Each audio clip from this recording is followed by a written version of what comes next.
Hello. How would you feel if we deleted England? It'll be good. Nothing gained, nothing lost. Alright. Yeah, that's it. Bye.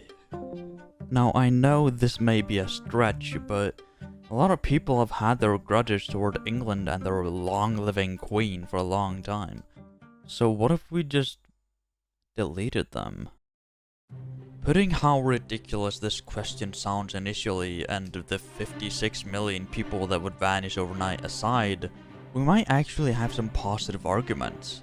This is the graph known as the Global Land Ocean Temperature Index. It shows the difference in temperatures on the ground compared to averages from 1951 to 1980. And in case you haven't noticed, it's been rising a lot for the past few years.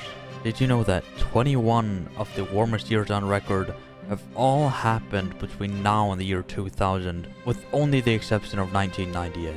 And in case you haven't figured it out, that's every year since 2001 that's on this list. As it's standing right now, we are 1 degree Celsius above the temperature we were during the average I mentioned before. And this is where the Paris Agreement comes into the picture. The Paris Agreement is a 25-page contract that the vast majority of the world have agreed to. Basically just saying that we're gonna do our best so the global temperature increase doesn't go further than 1.5, although the real limit is actually 2 degrees. But with this, it's still inevitable that we will have some increase in temperature. So one of the most obvious things that came to mind of benefits when we deleted England is that they obviously will not be emitting more greenhouse gases. But the UK only emits 1% of the entire world's CO2, and while that's a lot of CO2 to get rid of overnight, it simply isn't a good enough argument to delete the entire country. But temperature isn't the only effect from climate change, because with a warmer temperature, ice is gonna melt, and with the ice on Greenland and Antarctica, it's gonna melt and the sea levels are gonna rise a lot. So let's get to why you're watching this video in the first place. England is roughly 130,000 square kilometers, and with this cute little... where is it? Wait, hold on. And because of this cute little number, we know exactly how much water it needs to rise the sea level by 1 millimeter. And by doing some basic math, by every meter we dig down, we lose 36 centimeters of sea level. And that's globally.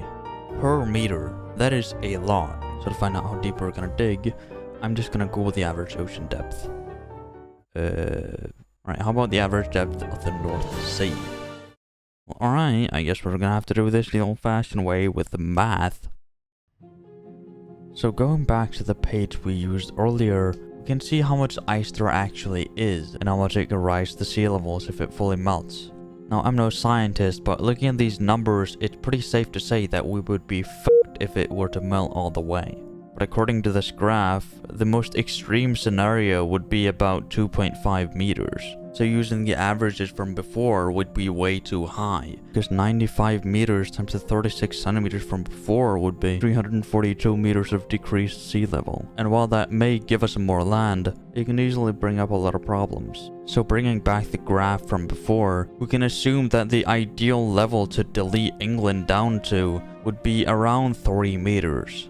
And that's where I'm leaving the conclusion of this video. If we're gonna delete England, we should do so and also delete 3 meters down. That way we can easily justify deleting England by saying it solved climate change, with an asterisk next to it.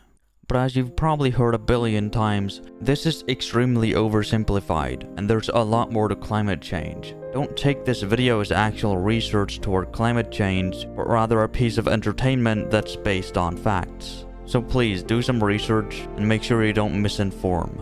Thank you for not being an idiot. And now for a very sudden change in energy.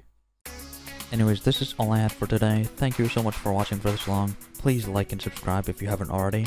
If you have a question you want me to explore, just put it in the comments or tweet at me. Follow me on Twitter, by the way. Alright, anyways, that's all I had to say. Goodbye. Was obviously that England will no longer be emitted, which it shows the difference in temperature on the ground compared to averages from 1951.